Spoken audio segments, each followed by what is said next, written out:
Hello everyone, आज मैं आपको विज्ञान की शिक्षण विधियों का पार्ट 4 करा रही हूँ। अगर आप मेरे चैनल पर नए आए हो तो मेरी वीडियो को लाइक, सब्सक्राइब और बेल आइकन का बटन दबाना ना भूलें। मेरी वीडियो स्टार्टिंग से लेकर लास्ट तक देखें ताकि सभी शिक्षण विधियां आपको अच्छे से समझ में आए। तो देखो, आज मैं आपको प्रयोजन विधि बता रही हूँ। तो वो प्रयोजन विधि सर्वप्रथम किसने दी थी? जॉन डीवी ने दी थी। कि उन्होंने क्या कहा अपनी परिभाषा में? देखो, शिक्षण से पूर्व योजनाएं निर्मित करनी चाहिए। यानी कि जब हम शिक्षण करवा रहे हैं तो हमें पहले क्या करना चाहिए? उसकी योजनाएं बना लेनी चाहिए। इसे योजना विधि को सामने लाने का श्रेय जॉन डीवी को दिया गया है। यानी कि इसका जो सामने लाने का श्रेय है वो किसको दिया गया है? जॉन डीवी को दिया गया है। योजनाओं को सह प्रयोजन बनाने का श्रेय उसके शिष्य किलपैट्रिक को दिया गया है। यानी कि प्रयोजन विधि को सामने लाने का श्रेय किसको? जॉन डीवी को दिया गया है। और उसको सह प्रयोजन बनाने का श्रेय उसके शिष्य थे किसके? जॉन डीवी के, किलपैट्रिक, उसको दिया गया है। किलपैट्रिक को प्रयोजन विधि का जनक माना जाता है। यानी कि ऐसे क्वेश्चन आ जाए कि प्रयोजन विधि का जनक किसे माना जाता है, तो किलपैट्रिक को माना जाता है। प्रयोजन शब्द का सर्वप्रथम रिचार्ड के द्वारा किया गया। जो प्रयोजन विधि, जो प्रयोजन शब्द है ना, उसका प्रयोग सर्वप्रथम किसके? रिचार्ड के द्वारा किया गया था। प्रयोजन शब्द का प्रयोग शिक्षण से पूर्व अन्य क्षेत्रों में होता था, जैसे कृषि, प्रबंधन, अभियांत्रिक के क्षेत्र में भी होता था। यानी कि शिक्षण से पूर्व जो प्रयोजन का शब्द का प्रयोग है वो कई क्षेत्रों में किया जाता था। प्रयोजन इस शब्द का प्रचलन तो 1908 से ही देखने को मिला, लेकिन इसे लोकप्रियता 1918 में किलपैट्रिक के द्वारा मिली। यानी कि इसका प्रयोग तो पहले से ही हो रहा था। कब से? 1908 से हो रहा था, लेकिन इसको लोकप्रियता शिक्षण में कब मिली? 1918 में किलपैट्रिक के द्वारा मिली, जो इसके जनक माने जाते हैं। किलपैट्रिक क्या है? प्रयोजन विधि के जनक है। प्रयोजन विधि का संबंध कौन सी दार्शनिक संप्रदाय से माना जाता है? प्रयोजनवाद संप्रदाय से तथा जॉन डीवी दार्शनिक संप्रदाय से। एक प्रयोजनवाद संप्रदाय है, एक जॉन डीवी संप्रदाय है। इन संप्रदायों से इसका संबंध माना जाता है। इस टाइप का क्वेश्चन आए तो ऐसे ये आंसर देना है। परिभाषा: प्रयोजन वे कार्य हैं जिन्हें बालक स्वेच्छा से वास्तविक परिवेश में करने के लिए तत्पर रहता है। उन कार्यों को प्रयोजन कहते हैं। प्रयोजन किसे कहते हैं? प्रयोजन की परिभाषा है, यानी कि जो बालक हो स्वयं की इच्छा से वह कार्य करने के लिए तत्पर रहे, तो उसे हम क्या कहेंगे? प्रयोजनवाद कहते हैं। ठीक है। प्रयोजन वे सहृदय पूर्ण कार्य हैं जिन्हें बालक वास्तविक जीवन जैसी परिस्थितियों में पूर्ण करता है। यानी कि ये परिभाषा किसकी है? किलपैट्रिक के। किलपैट्रिक ने क्या परिभाषा दी इसकी? प्रयोजन की। प्रयोजन भी है हृदय पूर्ण कार्य हैं जिन्हें बालक वास्तविक जीवन जैसी परिस्थितियों में पूर्ण करता है। तो ये की परिभाषा किसकी है? किलपैट्रिक की है। प्रयोजन भी समस्तात्मक कार्य हैं जिनका समाधान प्राकृतिक वातावरण में रहते हुए किया जाता है। यानी कि ये किसकी है? स्टेवेक्शन की है। तो इसने क्या बोला अपनी परिभाषा ने? प्रयोजन वे समस्यात्मक कार्य हैं। यानी कि प्रयोजन क्या है? वो समस्यात्मक कार्य है जिनका समाधान प्राकृतिक वातावरण में रहते हुए किया जाता है। यानी कि जो हमारी समस्याएं आती है हमारे सामने, हम प्राकृतिक वातावरण में रहते हुए उनका समाधान कर सकते हैं। ये परिभाषा किसने दी? स्टीवेक्सन ने। नेक्स्ट परिभाषा देखो। प्रयोजन वास्तविक जीवन का एक छोटा अंश है जिसे विद्यालय में पूर्ण किया जाता है। प्रयोजन क्या है? वास्तविक जीवन का एक छोटा अंश है।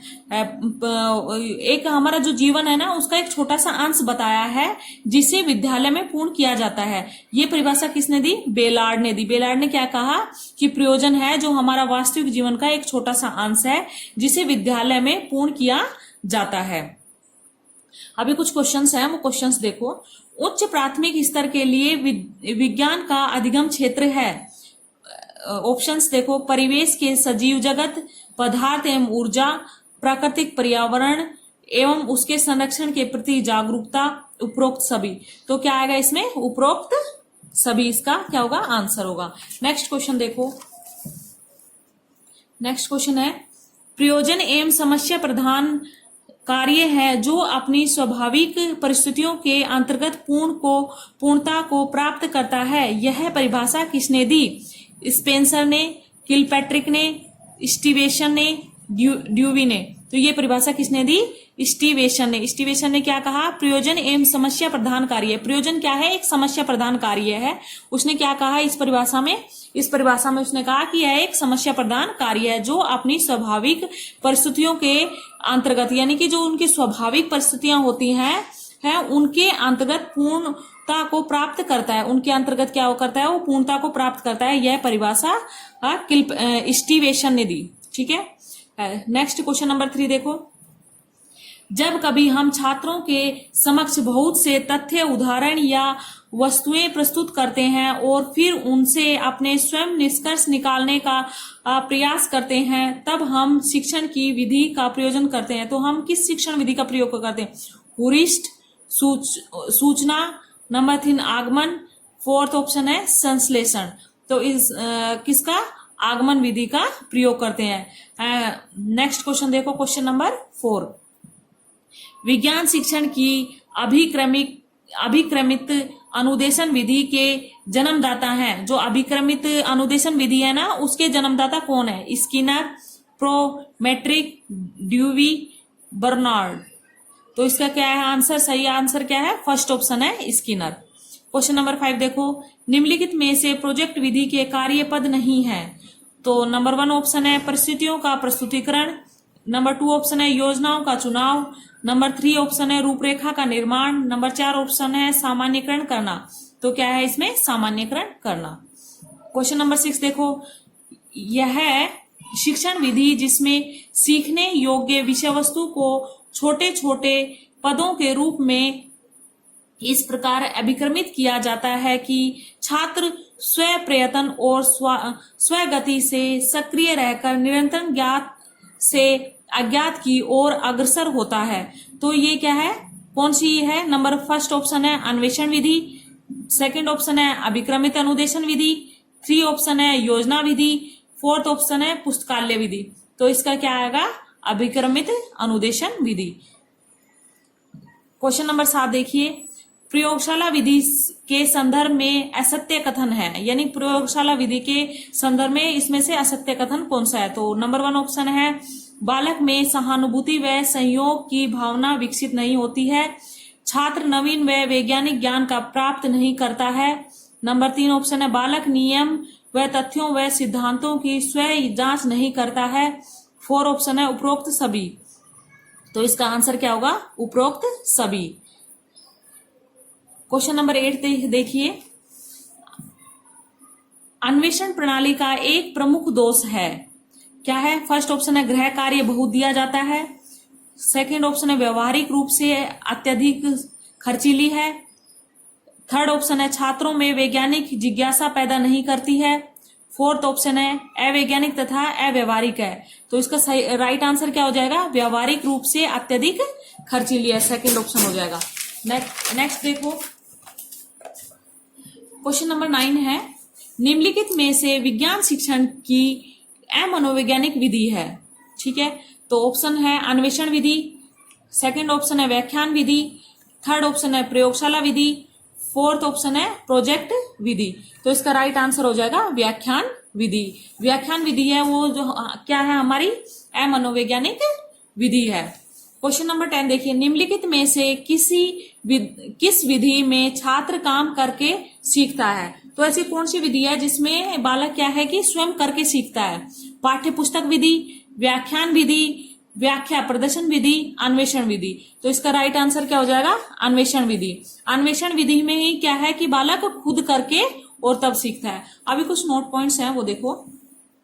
निरौपचारिक, जब कोई बालक व्यक्ति अपनी औपचारिक शिक्षा नियमित रूप से प्राप्त नहीं कर पाता है या जब शिक्षण एवं शिक्षार्थी के मध्य में प्रत्यक्ष अंतः क्रिया संभव नहीं हो, तब सीखने के लिए पत्राचार, दूर स्तर जैसे माध्यमों का प्रयोग करते हैं तो उसे हम क्या बोलेंगे, निरोपचार बोलते हैं। निरोपचार क्या है कि जब यानी कि शिक्षक हो और बच्चा हो, यानी कि शिक्षार्थी हो, उनके मध्य अंतःक्रिया संभव नहीं है तो क्या करता है बच्चा, या तो पत्रचार का प्रयोग करेगा, या टीवी का करेगा, या रेडियो का करेगा, किसी न किसी का माध्यम से वो सीखने की क्रिया करेगा, तो उसे हम क्या बोलेंगे, निरोपचारिक बोलेंगे। यानी कि उसको शिक्षा मिले तो गी, लेकिन वो किसके जरिए मिलेगी, पत्रचार के जरिए, टीवी के जरिए, या फिर रेडियो के जरिए, अन्य माध्यम होते हैं उसके।